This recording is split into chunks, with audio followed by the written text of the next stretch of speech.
Hi welcome to தியூஸ் மினிங் vlog. இது சின்னதாக குக்கிங் விலாக் தான்.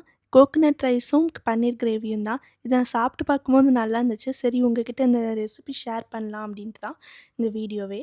கோகனட் ரைஸ்க்கு தேவையானது ஒரு ஸ்பூன் நெய், அதுக்கப்புறமா பட்டை, இலை, கிராம்பு, ஏலக்காய், அதுக்கப்புறம் தேவையானதெல்லாம் எல்லாத்தையும் போட்டுட்டு, அதுக்கப்புறம் ஒரு வெங்காயம், ஒரு தக்காளி, 2 பச்சை மிளகா, அது நல்லா பச்சை வாசனை போய் நல்லா வதங்கிட்டக்கப்புறமா இஞ்சி பூண்டு பேஸ்ட் போட்டுட்டு, அதுவும் நல்லா வாசனை எல்லாம் போயிட்டக்கப்புறமா நான் பாஸ்மதி ரைஸ் தான் எடுத்திருக்கேன். 1/2 மணி நேரத்துக்கு முன்னாடியே நம்ம கழுவி ஊற வச்சணும். எங்கள் 2 பேருக்கு தேவையானது 1 1/2 கிளாஸ் அரிசி போதும்.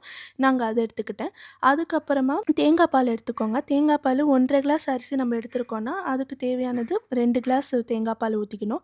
நல்லா தேங்காய் பால் நல்லா ஊற்றிட்டு நல்லா அது கொதித்து வரும்போது அரிசி எடுத்து போட்டுட்டு குக்கரை மூடிடுங்க.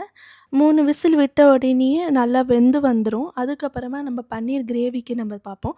ஒரு கடாய் எடுத்துக்கோங்க. 1 ஸ்பூன் எண்ணெயை ஊற்றிட்டு அதுக்கப்புறம் பட்டை, இலை, கிராம்பு, ஏலக்காய், அதுக்கப்புறம் காஞ்ச மிளகா அது நல்லா வதங்கி வந்த உடனே ஒரு கொத்து கருவேப்பிலை, அதுக்கப்புறம் பொடி பொடியாக கட் பண்ண வெங்காயம், நான் 2 வெங்காயம் எடுத்தேன். அது நல்லா வதங்கிட்டு வந்தக்கப்புறமா இஞ்சி பூண்டு பேஸ்ட் போடணும். அதுக்கப்புறம் தேவையான தக்காளி எடுத்து அது நல்லா வதங்கிட்டு மசாலாவுக்கு தேவையானது வந்து மஞ்சத்தூள், கரம் மசாலா, சில்லி பவுடர் அது நல்லா வாசனையெல்லாம் போயிட்டக்கப்புறமா 1 ஸ்பூன் தயிர் எடுத்து போட்டுக்கோங்க.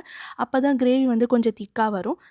பன்னீர் எடுத்து போட்டுட்டு அதுக்கப்புறம் லாஸ்ட்டாக மிளகு, சீரகம் நல்லா அரைச்சி போட்டோன்னா இன்னும் நல்லா டேஸ்ட்டாக இருக்கும். அவ்வளோதான் முடிஞ்சிச்சு. பன்னீர் கிரேவியும் கோகனட் ரைஸும். நீங்களும் இந்த ரெசிபியை ட்ரை பண்ணிவிட்டு எப்படி இருக்குதுன்னு சொல்லுங்கள். பாய்.